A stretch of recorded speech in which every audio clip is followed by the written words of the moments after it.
sa Ateneo, meron kaming klase ni Bien Lumbera na joint teacher kami.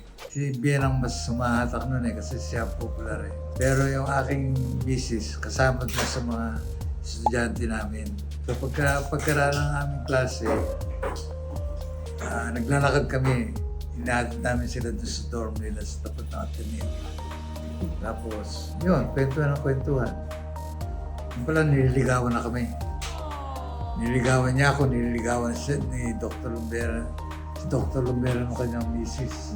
Bigla nung mag-Marcelo, kailangan namin mag-underground. Yung dalawa nag-asikaso ng aming bahay. Iwanan namin yung bahay namin. Sila ang tumira doon.